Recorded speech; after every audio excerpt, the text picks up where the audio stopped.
Hi everyone, welcome to सरकारिएट once again. तो इस वीडियो में हम लोग एक इंपॉर्टेंट डिस्कशन करने वाले हैं जो कि AIIMS BSc nursing, BSc paramedical, post basic nursing, MSc की नर्सिंग और एमएससी जितने भी कोर्सेज हैं उसका जो भी एप्लीकेशन फॉर्म है उसको फिल करने के लिए हम लोग सेकंड स्टेज जो है आपकी फाइनल रजिस्ट्रेशन का प्रोसेस वो कैसे करना है इस वीडियो में हम लोग समझने वाले हैं। तो बेसिक रजिस्ट्रेशन जिन भी कैंडिडेट्स ने कर लिया है, बेसिक रजिस्ट्रेशन अगर आपका एक्सेप्ट हो गया है तो आपको आरयूसी कोड अपना जनरेट करना पड़ेगा। रात को मैंने कल वीडियो अपलोड कर दी थी। अगर आपने आरयूसी कोड जनरेट कर लिया है तो तभी आप जो है आप यहां पर जो है अपना फाइनल रजिस्ट्रेशन कर पाओगे। ठीक है, तो फाइनल रजिस्ट्रेशन कैसे करना है उसका कंप्लीट प्रोसेस हम लोग इस वीडियो में समझेंगे। पूरा वीडियो को एंड तक देखना, कोई भी स्टेप को मिस मत करना वरना आपको प्रॉब्लम हो सकती है। ठीक है, तो बेसिक रजिस्ट्रेशन जिन्होंने पिछले साल किया था उनका तो ऑलरेडी एक्सेप्टेड है। तो बाकी जो जिन्होंने कल परसों में किया है या आज करेंगे तो 1 से 2 दिन का कम से कम टाइम लग जाता है रजिस्ट्रेशन का स्टेटस अपडेट होने में। तो अगर आपने मान लो कल किया है तो मे भी हो सकता है कि आपका रजिस्ट्रेशन स्टेटस अपडेट ना हुआ हो, वहां पर अभी भी लिख कर आ रहा हो कि your images are under review. तो अगर अभी अंडर रिव्यू लिख के आ रहा है इसका मतलब है कि आपको थोड़ा वेट करना पड़ेगा, आपको रेगुलरली चेक करते रहना पड़ेगा। कभी 1 दिन में भी रजिस्ट्रेशन एक्सेप्ट हो जाता है बेसिक रजिस्ट्रेशन, कभी 2 दिन में हो जाता है, कभी 3 दिन में लग जाते हैं। तो कितना भी टाइम लग सकता है, आपको रेगुलर चेक करना पड़ेगा। तो जैसे ही रजिस्ट्रेशन आपका एक्सेप्ट होता है आप आरयूसी कोड जनरेट आप कर सकते हो, क्योंकि कल से आरयूसी कोड जनरेट होना स्टार्ट हो गया है।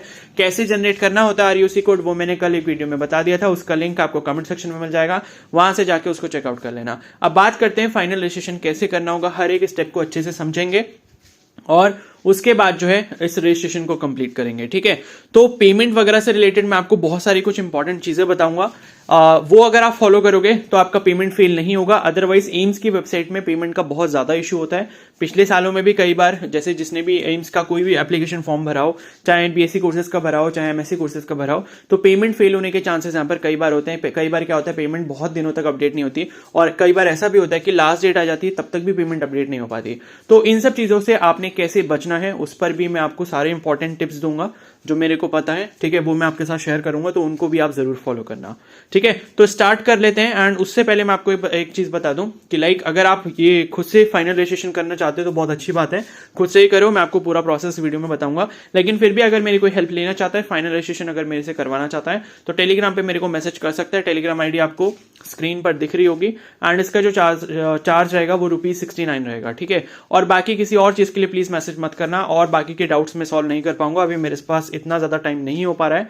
तो जो भी आपके डाउट्स हैं आप मेरे को कमेंट सेक्शन में बता देना ताकि मैं उसको नेक्स्ट वीडियो में इंक्लूड कर लूं। बाकी जिसको फॉर्म से रिलेटेड ही मतलब क्वेरी हो कि फॉर्म के लिए ही आपको मतलब भरवाना है या कुछ भी करना है, मतलब फाइनल रजिस्ट्रेशन अपना करवाना है, तभी आप मेरे को टेलीग्राम पे मैसेज करना, अदरवाइज आप मैसेज मत करना। ठीक है, प्लीज।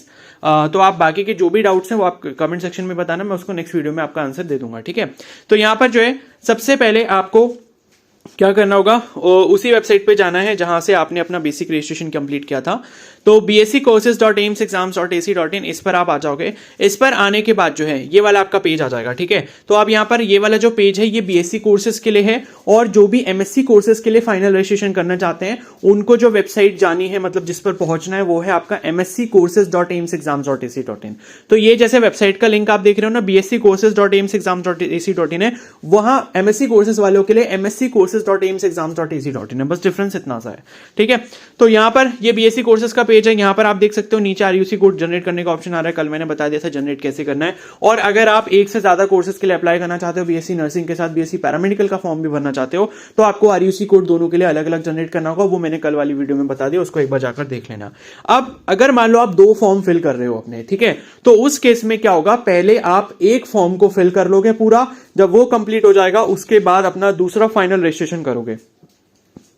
ठीक है, यानी कि अगर आप फाइनल रजिस्ट्रेशन बीएससी नर्सिंग और मतलब बीएससी नर्सिंग का फॉर्म भी आप भरना चाहते हो, बीएससी पैरामेडिकल का भी आप भरना चाहते हो, तो बीएससी नर्सिंग के लिए आप एक बार पूरा फॉर्म कंप्लीट कर लो, उसके बाद आप बीएससी पैरामेडिकल के लिए करोगे। ठीक है, तो कैसे करना होगा, आप जैसे आरयूसी कोड आपके 2 जनरेट होंगे। उस केस में अगर आपको दोनों फॉर्म फिल करने हैं तो आरयूसी कोड आपके 2 जनरेट होंगे, बेसिक रजिस्ट्रेशन आपका एक ही रहता है। ठीक है, तो आरयूसी कोड दोनों के अलग अलग जनरेट होंगे। कैसे करना है वो आप समझ गए हो कि कल मैंने बताया वीडियो में। एंड आरयूसी कोड जो अलग अलग आएगा उसको यूज करके यहां पर आप लॉग इन करोगे।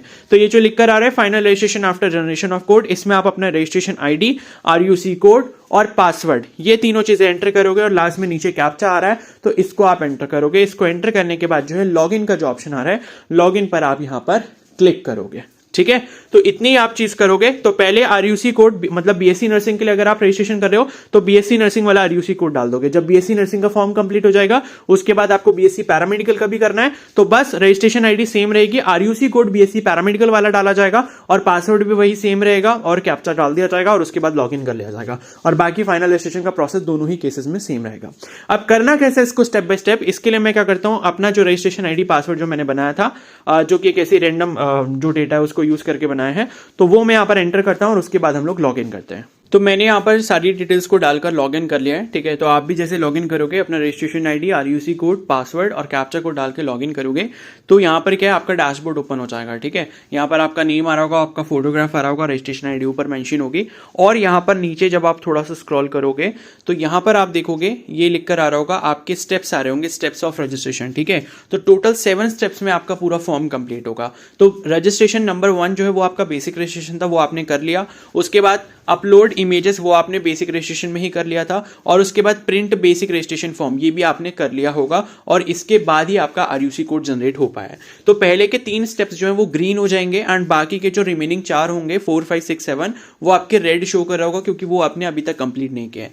तो इसके बाद देखो ये आपका जो 4, 5, 6, 7 वाला स्टेप है ये आपके फाइनल रजिस्ट्रेशन में इंक्लूडेड है। तो इसमें क्या है, आपको मतलब ये जो रजिस्ट्रेशन आप करोगे इसमें क्वालिफिकेशन डिटेल्स आपको बस ऐड करनी है, उसके बाद अपना पेमेंट करना है एंड पेमेंट करने के बाद सिटी चॉइस है। सिटी चॉइस का मतलब कि एग्जाम जहां पर आपको देना है, जिस जगह पर आपको देना है वो आप चूज करोगे, ठीक है। एंड उसके बाद लास्ट में आपको उसका प्रिंट निकाल लेना है। आपके 7 और आपके जो है टोटल 7 स्टेप्स जो है वो कंप्लीट हो जाएंगे। तो हम यहाँ पर नीचे स्क्रॉल करते हैं, नीचे स्क्रॉल करने के बाद यहाँ पर प्रोसीड का ऑप्शन आ रहा है, तो प्रोसीड पर जो है मैं यहाँ क्लिक कर देता हूँ, ठीक है। तो प्रोसीड पर जैसे आप नीचे क्लिक करोगे एंड उसके बाद स्क्रॉल करोगे तो यहां पर क्या है, आपसे ये जो आपने मतलब डिटेल्स भरी होंगी तो उसमें कुछ डिटेल्स पहले की भरी हुई आ रही होंगी। यहाँ पे जैसे क्वालिफिकेशन डिटेल्स लिखा है तो सबसे पहले आपसे पूछेगा कि भाई आपकी कैटेगरी कौन सी है, ठीक है। तो यहां पर हो सकता है कि भाई कैटेगरी चेंज करने का ऑप्शन आ जाए। जैसे लास्ट ईयर के अगर कैंडिडेट्स हैं तो लास्ट ईयर के कैंडिडेट्स अगर बोल रहे थे कि भाई हमारी जनरल कैटेगरी, अब हमें जनरल ईडब्ल्यूएस से फॉर्म फिल करना है एंड अगर आप देखो जनरल ईडब्ल्यूएस से कर सकते हो तो जनरल ईडब्ल्यूएस से करना, उसमें काफी ज्यादा एडवांटेज आपको मिलेगा। तो यहाँ पर अगर आपको कैटेगरी चेंज करनी है तो देखो कैटेगरी चेंज कर सकते हो, यहाँ पर ऑप्शन आ रहा है। क्योंकि ये जो जिस कैंडिडेट का मैंने ये ओपन करा हुआ है रजिस्ट्रेशन, ये भी लास्ट ईयर के कैंडिडेट हैं, तो इन्होंने लास्ट ईयर भी एग्जाम दिया था और इस साल देखो यहाँ पर ये जो कैटेगरी चेंज करने का ऑप्शन आपको यहाँ पर मिल जाएगा। तो ईडब्ल्यूएस पहले से बाय डिफॉल्ट ये ऐड हुई है इसमें, और अगर जैसे कोई और चेंज करनी है, जैसे पहले आपकी जनरल थी आपको ईडब्ल्यूएस करनी है तो वो आप इस वाले स्टेज में कर पाओगे, ठीक है। और बाकी जिसने इस साल बेसिक रजिस्ट्रेशन करा है तो उसने तो अपनी कैटेगरी सही फिल करी होगी, तो उससे तो कोई गलती नहीं होगी। एंड उसके बाद नेक्स्ट यहाँ पर आपसे पूछेगा क्वालिफाइंग एग्जाम, ठीक है। तो क्वालिफाइंग एग्जाम में यहाँ आपके पास 3 ऑप्शन आएंगे, 12th एसएससी एग्जाम 10+2, फिर आएगा इंटरमीडिएट साइंस और उसके बाद आएगा other exam equivalent to SSC 10+2 या इंटर स्कूल, ठीक है। तो यहाँ पर आप जो है सिंपली क्या कर सकते हो, इंटरमीडिएट साइंस जो लिख कर आ रहा है वो आप फिल कर सकते हो, ठीक है। तो इसमें से कोई भी फिल करो, कोई प्रॉब्लम नहीं है। एंड वैसे भी या चाहो तो आप पहला वाला भी कर सकते हो क्योंकि आपका 10+2 के अकॉर्डिंग रहता है, बट मेरे अकॉर्डिंग आपको सेकंड वाला करना चाहिए, इंटरमीडिएट साइंस, मतलब कि 12th में आपका साइंस था तो सेकंड वाला जो है वो आप यहाँ पर चूज कर लोगे, इंटरमीडिएट साइंस, ठीक है। उसके बाद आपसे ये पूछेगा कि भाई आपका जो 12th का वो है एग्जाम, वो आपने पास कर लिया है या आपने अभी अपीयर किया है, जिसके बोर्ड एग्जाम इस साल हुए हैं, जिन्होंने बोर्ड एग्जाम में इस साल अपीयर किया है तो वो सेकंड वाला चूज कर सकते हैं कि अपीयर हो चुके हैं एंड उसके बाद जो है रिजल्ट उनका आना रह गया है, ठीक है। तो वो सेकंड वाला करेंगे। अदरवाइज जिनका 12th ऑलरेडी कंप्लीट हो चुका है, मार्कशीट आ चुकी है, तो वो पहला वाला चूज करेंगे। तो फर्स्ट वाला जैसे ही मैं चूज करता हूँ पास्ड का, तो यहाँ पर आपसे फिर क्लास 12th का रोल नंबर पूछेगा। क्लास 12th का रोल नंबर बिल्कुल सही मेंशन करना है यहाँ पे। फिर एग्जाम का बोर्ड नेम मांगेगा, यानी कि किस बोर्ड से आपने एग्जाम पास किया, सीबीएसई बोर्ड से किया, अपने स्टेट बोर्ड से किया, तो जो भी आपका बोर्ड होगा वो मेंशन करोगे। फिर आपसे स्टेट नेम पूछेगा, तो स्टेट आप यहाँ से सेलेक्ट करोगे कि किस स्टेट से आपने एग्जाम क्वालिफाई किया है 12th वाला, ठीक है। एंड उसके बाद लास्ट में आपसे पूछेगा यहाँ पे एग्जाम बोर्ड के नाम के बाद आपसे पूछेगा सब्जेक्ट्स, ठीक है। तो सब्जेक्ट्स इसमें आ रहा होगा, देखो physics, chemistry, English and biology, तो ये अपने आप आ जाएगा, physics, chemistry, English and biology आ गया। एंड उसके बाद यहाँ पर पासिंग ईयर पूछेगा कि आपने 12th जो है पास किया है वो कौन से ईयर में किया है, ठीक है। इसके बाद लास्ट में आपसे यहाँ पर पूछेगा स्कोरिंग स्कीम, ठीक है, परसेंटेज सीजीपीए, तो इसके बारे में पूछेगा। एंड यहाँ पर आपसे जो है टोटल मार्क्स पूछे जाएंगे और मैक्सिमम मार्क्स पूछे जाएंगे। तो अब देखो नीचे यहाँ पर ये चीज लिखी है कि if you have selected passed in qualifying exam status indicate the marks obtained out of maximum marks in English, chemistry, physics and biology in 10+2 और इक्विवेलेंट एग्जामिनेशन। यानी कि यहाँ पर जो आपको मार्क्स और मैक्सिमम मार्क्स एंटर करने हैं वो इंग्लिश, केमिस्ट्री, फिजिक्स, बायोलॉजी, ये 4 सब्जेक्ट के करने हैं। 5 सब्जेक्ट के आपको मार्क्स यहां पर एंटर नहीं करने हैं, ठीक है। यानी कि फिजिक्स, केमिस्ट्री, बायोलॉजी, इंग्लिश, या अगर आपके 4 सब्जेक्ट होते हैं तो अगर 100 मार्क्स का एक आपका एग्जाम था तो टोटल आपके 400 हो गए। तो मैक्सिमम मार्क्स में यहां पर कितने आ जाएंगे? 400 आ जाएंगे। ये जो मैक्सिमम मार्क्स दिख रहा है यहां पर 400 आप फिल कर दोगे, एंड 400 में से इन चारों सब्जेक्ट के जो मार्क्स आए होंगे वो आप फिल कर दोगे किस किस के? Physics, chemistry, bio and English, in 4 subject के, ठीक है। तो ये मार्क्स आप यहां पर एंटर कर दोगे, एंड इसके बाद ये वाला जो स्टेप है वो आपके यहां पर कंप्लीट हो जाएगा। फिर आप सेव एंड प्रोसीड पर क्लिक करोगे, ठीक है। तो ये आपकी एजुकेशनल क्वालिफिकेशन से रिलेटेड डिटेल्स हो गई, एंड इसके बाद नहीं लगता मुझे कि कोई और एजुकेशनल क्वालिफिकेशन आपसे यहां पर मांगी जाती है, क्योंकि ये एग्जाम 12th कैंडिडेट्स के लिए, 10th का कुछ यहां पर शायद नहीं मांगते हैं। और बाकी जब ये आप प्रोसीड करोगे तो प्रोसीड करने के बाद आप जो है फिर पेमेंट वाले पेज पर पहुंच जाओगे, ठीक है। या फिर बीच में अगर कोई भी एक माइनर स्टेप आता है जहां पर कुछ और इन्फॉर्मेशन आपसे पूछी जाती है तो वो आप डाल सकते हो, आपको पता होगा। जैसे मान लो अगर 10th की इन्फॉर्मेशन पूछ ली तो 10th का रोल नंबर वगैरह भी आप डाल सकते हो अगर पूछा गया तो। वैसे मेरे अकॉर्डिंग नहीं होता, क्योंकि 12th की डिटेल्स यहां पर मांगी जाती है, एंड उसके बाद जब आप प्रोसीड करोगे तो आप नेक्स्ट स्टेप पे पहुंच जाओगे, ठीक है। तो नेक्स्ट स्टेप है आपका पेमेंट का। तो ये पेमेंट वाले स्टेप बहुत इंपॉर्टेंट है, इसको सही से कैसे करना है पेमेंट वो मैं आपको बता देता हूं। तो पेमेंट का जब आप करोगे तो अभी इंफॉर्मेशन बुलेटिन तो देखो नहीं आया है, तो मे बी आज शाम तक आ जाए या कल तक आ जाए, बट जल्दी ही आ जाएगा। तो पेमेंट जितनी भी होगी आपकी कैटेगरी जो भी आपने सिलेक्ट करी है उसके अकॉर्डिंग आपको वो पेमेंट शो कर देगा कि आपको इतना अमाउंट जो है वो उसका फीस का जो है पे करना होगा, ठीक है। तो उसमें जो है अलग अलग ऑप्शंस आ रहे होंगे, आपको क्या करना है, लाइक वहां पर पेमेंट गेटवेज होंगे, ठीक है। एक तो आई थिंक मेरे हिसाब से एसबीआई का गेटवे आता है एंड एक दूसरा आता है। तो आप जो है कोशिश करना जो एसबीआई वाला होगा या तो वो चूज कर लेना, या कि कोई भी कर सकते हो, दोनों में से मतलब कोई भी कर सकते हो। एंड उसके बाद जब आप पेमेंट गेटवे पर पहुंच जाओगे तो वहां आपसे ऑप्शन पूछेगा कि भाई आपको यूपीआई से करना है, क्रेडिट कार्ड से करना है, नेट बैंकिंग से करना है, डेबिट कार्ड से करना है, ठीक है। तो यहां पर मैं आप सभी से रिक्वेस्ट करूंगा कि यूपीआई के पेमेंट ऑप्शन को प्लीज सेलेक्ट ना करें, आप सिर्फ और सिर्फ क्रेडिट या डेबिट कार्ड का ही इस्तेमाल करें, ठीक है। तो क्रेडिट या डेबिट कार्ड से पेमेंट सक्सेस होने के चांसेस जो है वो सबसे ज्यादा होते हैं। यूपीआई में पेमेंट जो है अपडेट कई बार हो भी जाती है और कई बार नहीं भी अपडेट होती है। तो अगर अपडेट होती है तो कई बार उसमें टाइम लग जाता है, 1 से 2 दिन का टाइम लग जाता है। तो ये है कि उन सब चीजों से बचने के लिए आप जो है पेमेंट को क्रेडिट या फिर डेबिट कार्ड से ही करें, ठीक है। तो क्रेडिट या डेबिट कार्ड में भी मैं आपको 4 बैंक्स के नाम बता रहा हूं, आप प्लीज कोशिश करें कि इन्हीं बैंक्स के एटीएम कार्ड या जो डेबिट कार्ड होता है, या फिर अगर आप क्रेडिट कार्ड आपके पास है तो उसका इस्तेमाल करें। जैसे कि बैंक ऑफ बड़ौदा हो गया, ठीक है, एचडीएफसी बैंक हो गया, आईसीआईसीआई बैंक हो गया या एक्सिस बैंक हो गया। तो ये 4 कुछ ऐसे बैंक्स हैं जिनके सक्सेस रेट पेमेंट के सबसे ज्यादा है।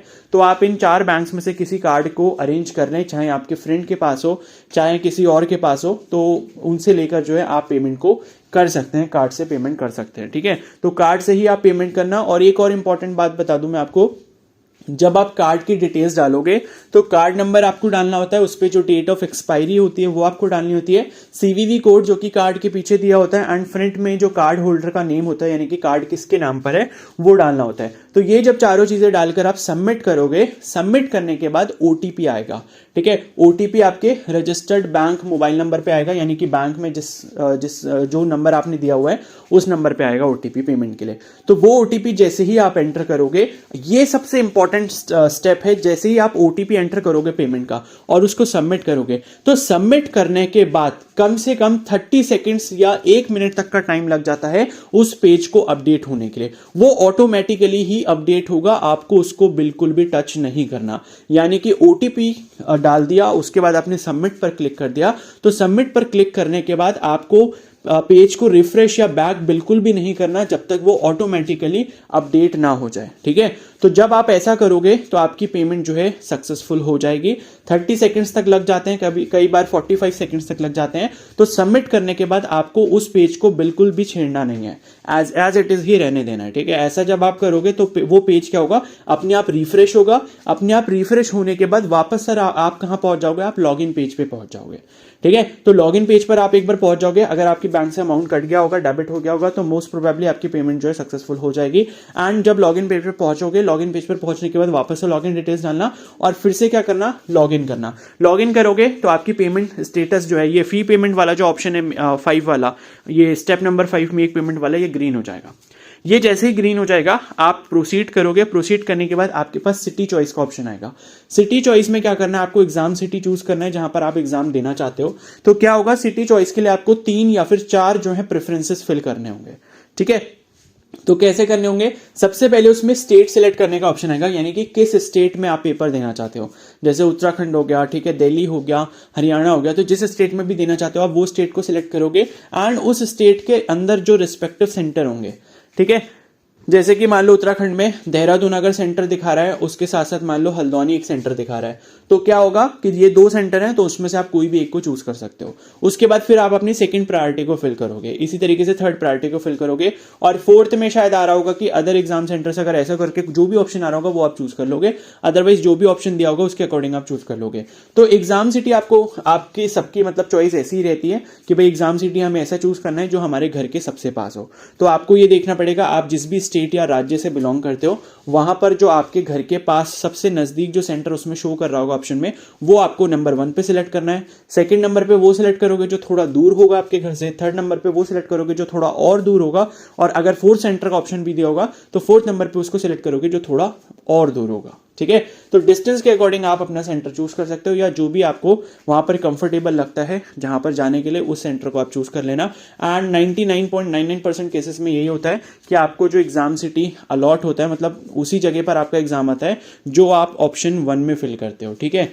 तो ये है कि फाइनल रजिस्ट्रेशन जो लोग पहले कर लेते हैं कैंडिडेट्स, उनके चांसेस ज्यादा होते हैं उनको वो वाला एग्जाम सिटी मिलने के लिए। बाकी जो बाद में करते हैं, लास्ट डेट जब आ रही होती है उसके आसपास करते हैं, तो कई बार ऐसा होता है कि फर्स्ट वाला प्रायोरिटी जो आपने फिल करा होता है वो आपको एग्जाम सिटी नहीं मिल पाता, तो सेकंड वाला मिल जाता है, तो ऐसा हो जाता है, ठीक है।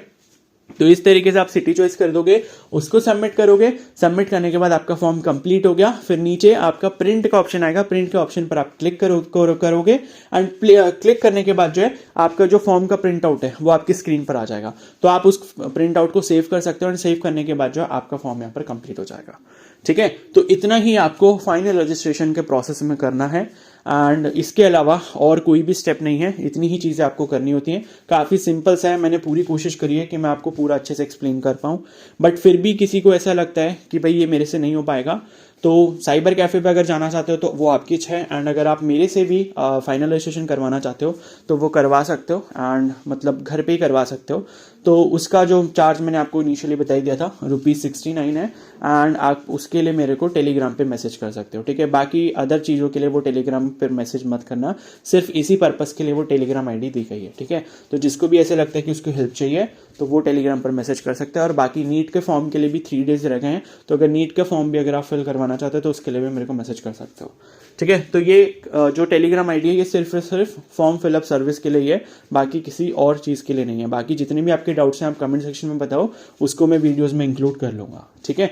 तो अब इस वीडियो को यहीं पर एंड करते हैं। अगर ये वीडियो आपको हेल्पफुल लगी हो तो प्लीज़ इसको जरूर लाइक कर देना। और एक और इंपॉर्टेंट चीज़ बता दूं, एक वीडियो मैंने कुछ दिन पहले अभी डाली थी, तो उसमें मैंने बताया था कि अगर आप मेरी पर्सनल गाइडेंस लेना चाहते हो फॉर्म फिलअप के रिगार्डिंग, या बाकी जितने भी और नर्सिंग पैरामेडिकल के कोर्सेज होते हैं उसके रिगार्डिंग, और बाकी जो फ्यूचर में जब आप एग्जाम वगैरह दे दोगे उसके बाद जो काउंसलिंग वगैरह होती है उसके लिए अगर आप गाइडेंस वगैरह लेना चाहते हो तो उसके लिए आप मेरी वीडियो को चेकआउट कर सकते हो। उस वीडियो का लिंक भी आपको कमेंट सेक्शन में मिल जाएगा, ठीक है।